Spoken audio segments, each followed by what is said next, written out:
하나님 말씀 요한복음 9장 우리 18절 말씀부터 23절까지 말씀입니다. 우리 한 절씩 교독하시고 우리 23절을 함께 읽겠습니다.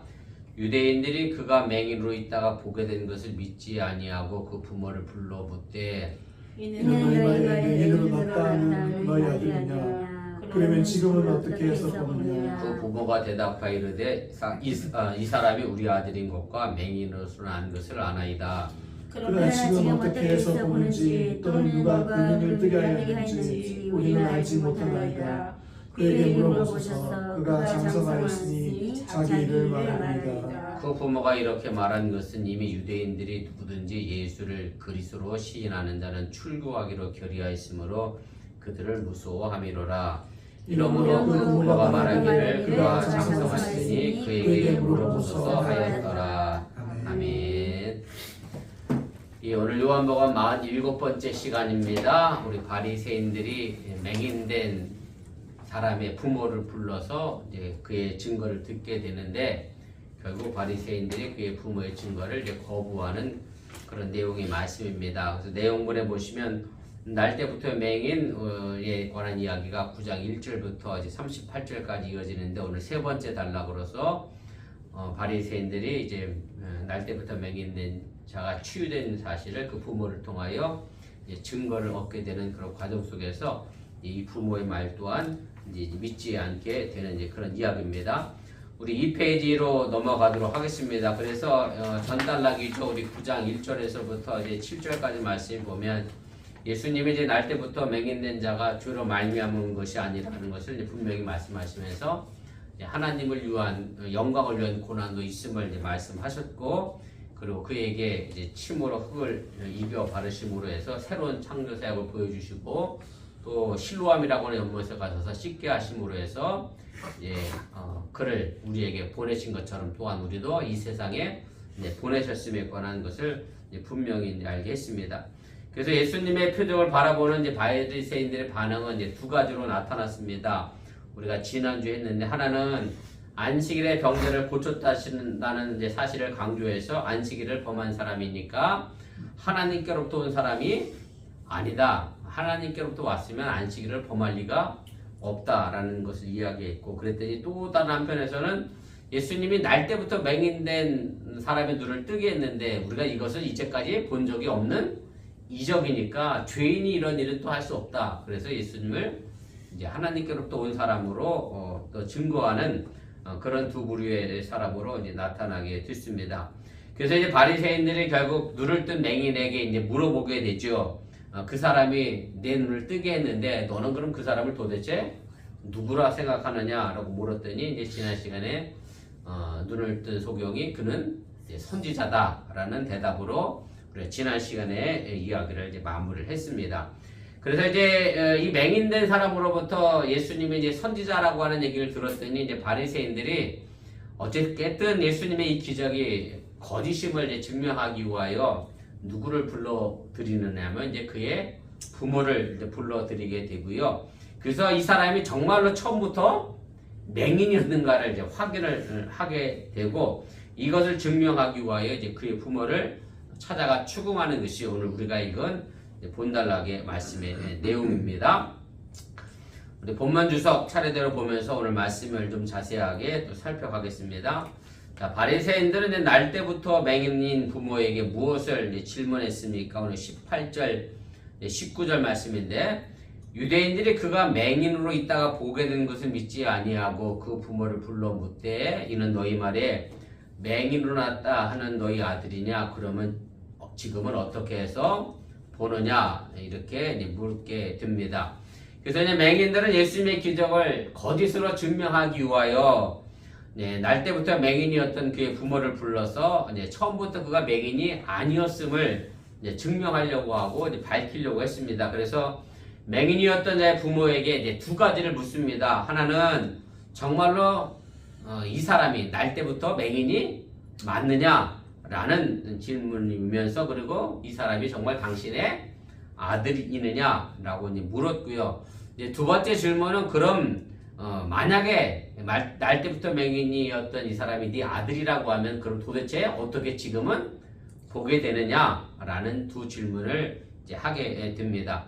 근데 바리새인들 입장에서는 이미 당사자에게 맹인되었던 사람들에게 자기가 어떻게 눈을 뜨게 됐고 자기는 날 때부터 맹인이었다는 것을 이미 다 알고 있던 상황에서 뭐 대답이 부족해서 그의 부모를 또 불러 물었던 것은 결코 아니라는 것을 우리가 다시 한번 생각해 볼 필요가 있고요. 결국 바리새인들 마음속에는 아예 예수님을 믿지 않기로 작정하여서 어떻게든 그것이 아님을 이제 드러내기 위하여 집요하게 이제 묻게 됐다라고 하는 얘기입니다. 그래서 어찌 생각해 보면 날 때부터 맹인이 눈을 뜬 것 그 이상으로 더 놀라운 증거를 제시한다고 해도 아마 바리새인들은 절대 믿지 않고 물러서지 않았을 것이다 라는 것을 우리가 생각해 볼 수가 있습니다. 여러분들이 아시는 것처럼 이제 거지 나사로와 부자 이야기에서도 이제 그런 말씀의 내용 있잖아요.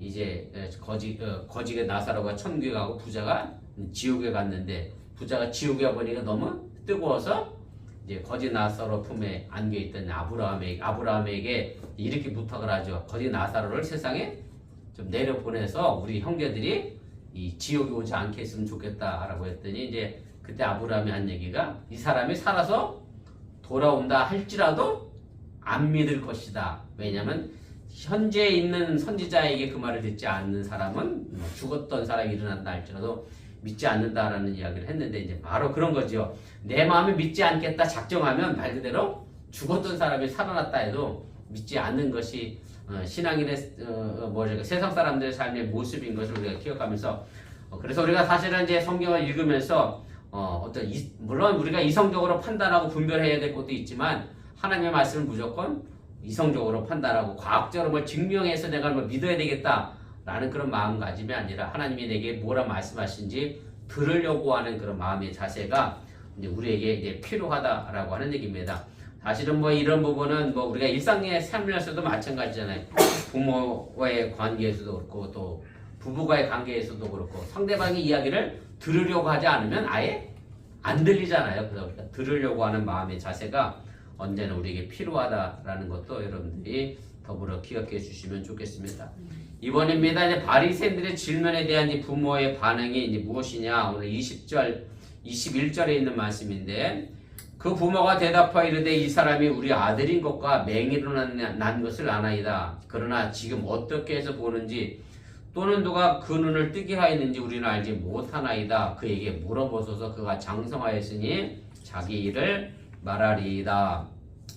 이제 바리새인들의 질문에 대한 이 맹인이었던 자의 부모의 반응은 어찌 보면 바리새인들의 마지막 기대를 꺾었습니다. 바리새인들은 이 사람을 통해서 우리 아들이 맞긴 맞는데 원래 날 때부터 맹인은 아니었다 뭐 이런 식의 이야기를 듣고 싶었는데 이 부모는 맞다 내 아들이 날 때부터 앞을 보지 못했다라고 이야기를 하게 됩니다. 그러면서 이 부모가 두 가지 질문 가운데 하나는 대답하고 하나는 대답하지를 않았습니다. 하나 대답한 것은 뭐냐면 이 사람이 우리 아들인 것은 맞고 그리고 날 때부터 앞을 보지 못했다라는 것을 대답을 했고요. 그런데 이제 바리새인들은 이제 사실은 이 대답으로 이미 자신들이 알고 싶었던 것을 충분히 알았잖아요. 예수님이 정말로 날 때부터 맹인이었던 사람을 고쳐서 정말로 하나님이 보내신 사람으로서 놀라운 창조의 이적을 보여주신 것을 이미 충분히 다 들었는데도 불구하고 이제 예수님이 기적을 일으키지 않은 것을 만들려고 하다 보니까 이제 맹인을 거짓말쟁이로 이제 모랄 세우려고 하다 보니까 이 대답에 대하여 이제 충분하지 못했다라고 하는 얘기입니다. 그래서 이제 그의 부모의 대답은 이제 정반대로 이야기하죠. 이 사람이 정말 날 때부터 맹인이었고 이것으로 예수님이 하나님께로부터 보낸받은 사람인 것이 이제 증명이 됐다라고 하는 얘기인데 그래서 이제 바리새인들이 사실은 이제 선택하는 문제가 남았습니다. 무슨 얘기냐면 날 때부터 맹인이 너는 이 사람을 누구라고 생각하느냐 그랬더니 이 사람이 처음에는 예수라 하는 그 사람이라고 했던 소경이 맹인이 이 사람은 선지자다라고 했기 때문에 바리새인들은 정말로 예수님을 선지자로 받아들이든지 아니면 어쨌든 예수님이 잘못됐다는 것을 또 증명해야 하는데 어쨌든 이 모든 것을 이제 받아들여야 하는 그런 상황 속에서 이 바리새인들은 그의 증거 또한 결국 받아들이지 못했다라고 하는 얘기입니다. 6번입니다. 그의 부모가 이제 두 번째 질문에 대해서는 이제 사실 대답하지 않았습니다. 지금은 어떻게 해서 보느냐? 이 질문을 바리새인들이 했는데 이제 그것에 대하여 이제 대답을 하지 못했습니다. 그러면서 이렇게 얘기합니다. 지금 어떻게 해서 보는지 그리고 누가 이 사람을 보게 했는지 우리는 알지 못한다라는 이야기를 했습니다.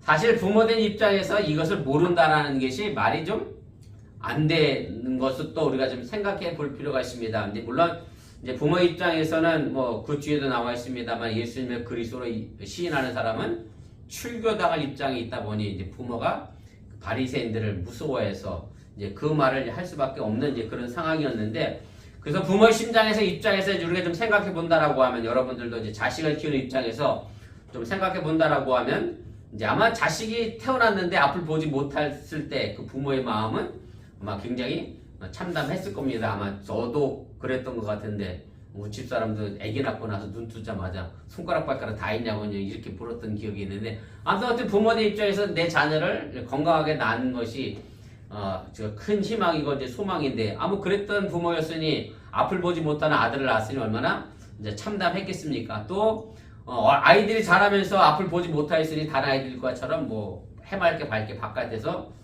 놀지도 못하고 있는 그런 상황에 또 그런 과정을 지켜보는 부모의 마음도 많이 아팠을 것이고 또 성인이 돼서는 먹고 살아야 하는데 먹고 살 방법이 없으니 이 아들을 손으로 이끌어서 구걸하는 데까지 데려고가 앉혀놓고 있는 그 부모의 마음은 아마 정말로 누가 헤아릴 수 없을 정도로 많이 아팠을 겁니다. 근데 그런 아들이 눈을 떴는데 우리 아들이 어떻게 해서 눈을 떴는지 누가 고쳤는지에 대해 부모가 관심이 없다? 나는 모른다? 그러니 아들에게 물어봐라 라고 할 수 있는 것은 아니라고 우리가 좀 생각해 볼 수 있고요. 그래서 이 부모는 분명히 알고 있었음에도 불구하고 바리새인들을 두려워하는 마음에 미처 대답을 하지 못하게 됐다라고 하는 얘기입니다.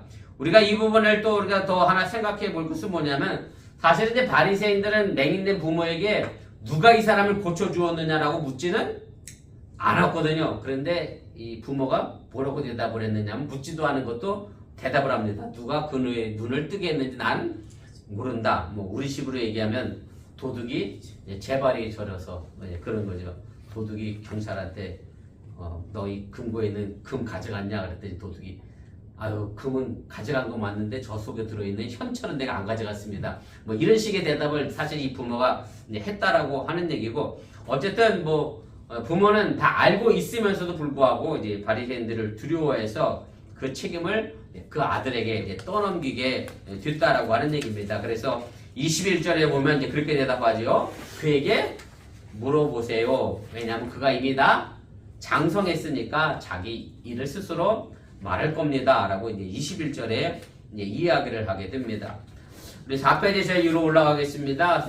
유대인들은 이제 보통 몇 살에 성년식을 치르냐면 13살에 이제 성년식을 치릅니다. 이제 13살이 되면 이제 법적인 이제 책임을 본인이 이제 지게 되어 있다라고 하는 얘기고 그래서 유대인들이 보통 결혼하는 시기가 13세에서 이제 14세에 청혼을 하고 이제 결혼을 이제 하게 되는데 그래서 여기서 장성했다라고 하는 것은 뭐 이성적 판단이 뭐 가능한 나이가 됐다라는 그런 뜻이 아니라 스스로 책임을 질 수 있는 이제 성인이 됐으니 이제 그의 부모는 이제 성인된 아들에게 그 책임을 일종의 뭐 어떻게 보면 이제 떠넘긴 거죠. 자기에게 닥칠 위험을 뭐 사실은 이제 성인된 아들에게 책임을 이제 떠넘긴 것으로 우리가 생각해 볼 수가 있습니다. 근데 이제 이 부모가 이제 몰랐던 것은 바로 그거죠. 이 맹인된 사람이 육체적으로 눈만 뜬 게 아니라 예수였던 그 사람을 선지자로 고백해서 영적으로도 눈이 띄어진 것을 이제 몰랐다라고 하는 얘기고 그래서 우리가 이런 점에서 또 하나 우리가 좀 생각해 봐야 될 것은 뭐냐면 이제 그 애가 장성했다라고 하는 말 이미 그만큼 성장했다.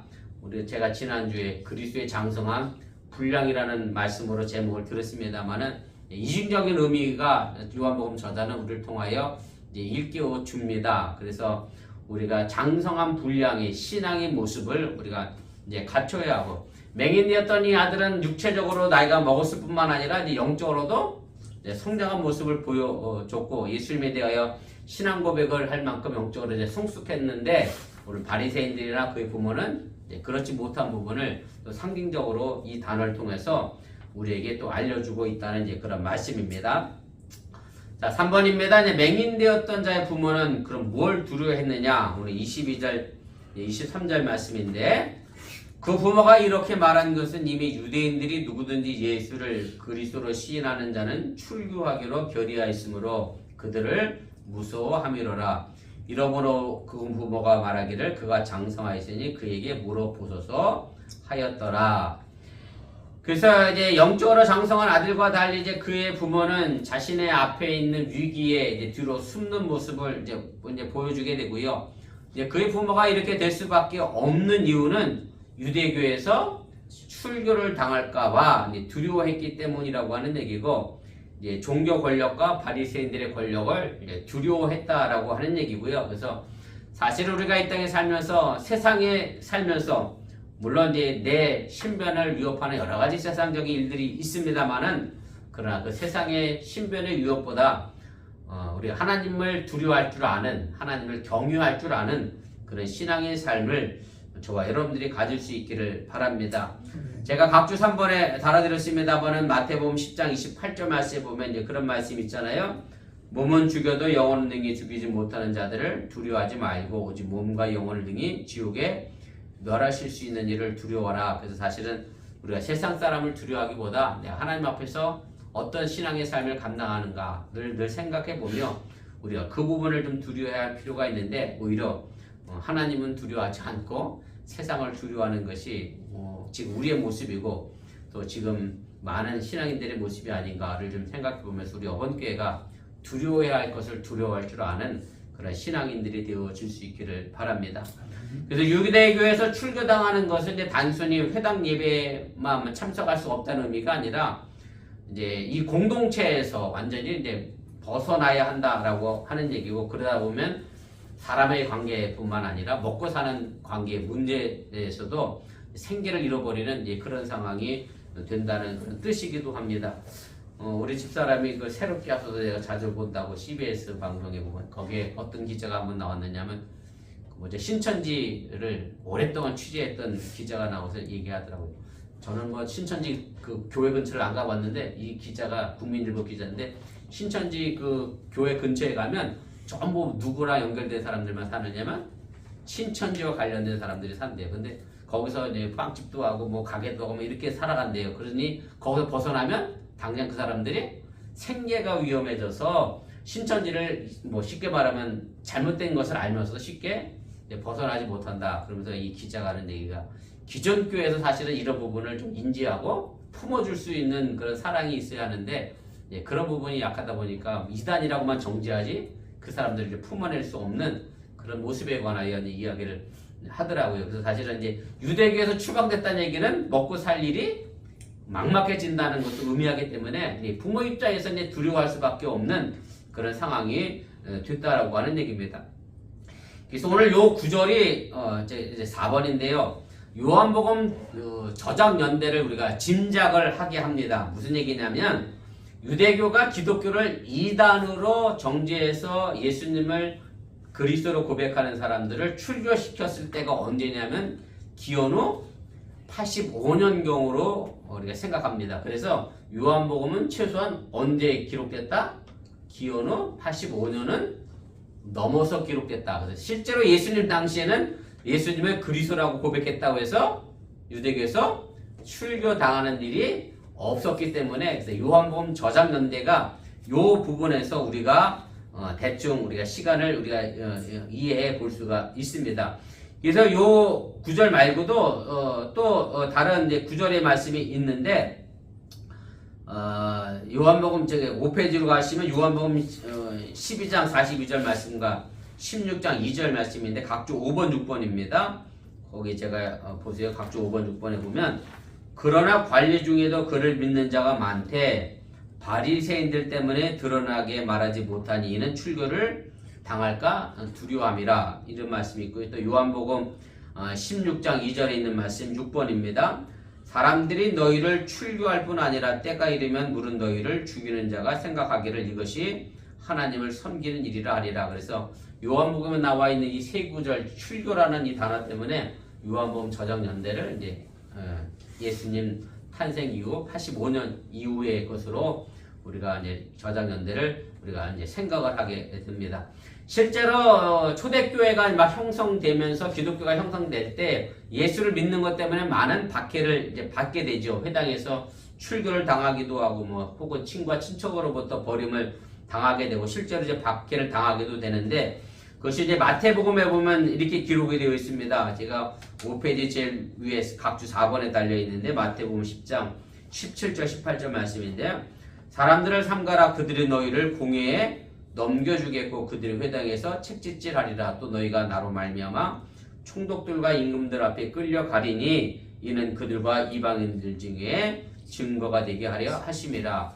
그래서 사실은 이런 말씀을 통해서 우리가 좀 생각해 볼 수 있는 것은 초대교회 당시에 유대교의 출교를 뭐랄까요 당할 걸 감행하면서도 예수님을 그리스도로 나의 주님으로 고백하는 것은 굉장한 신앙의 용기가 필요했다라는 것을 우리가 좀 생각해 보고 우리가 지금 상상하는 것 이상으로 참 힘들고 어려운 것이 바로 주님은 나의 그리스도라고 고백하는 것이 어려웠다라고 하는 얘기입니다. 제가 언젠가 한번 설교를 했던 것 같은데 이때 당시에 유대 로마 시대 인사가 이렇게 인사했거든요. 가이사가 나의 주님입니다. 이렇게 얘기하면 받는 사람은 맞습니다. 가이사가 나의 주님입니다. 이렇게 대답하는 게 인사의 통용법이었는데 예수 믿는 사람에게 가이사가 나의 주님입니다 그러는데 예수 믿는 사람들은 가이사가 나의 주님이 아니라 예수님이 나의 주님입니다 라고 얘기했기 때문에 그것 때문에 사실은 초대교회 때 많은 박해를 받았거든요. 그래서 죽음을 각오하고 말 그대로 출교를 각오하고 예수 믿기로 결단한 것이 얼마나 대단한 것인가를 우리가 좀 생각해 볼 필요가 있고 그래서 우리가 주님이라고 하는 이 신앙의 고백이 지금이야 뭐 너무나 쉽게 우리가 주님이라고 고백합니다만은 우리가 초대교회 당시를 생각해 본다라고 하면 우리가 이 주님이라는 고백을 어떤 마음의 자세를 가지고 해야 할 것인가 정말 마음가짐의 다짐을 다시 한번 좀 우리가 해볼 필요가 있다라고 하는 얘기입니다.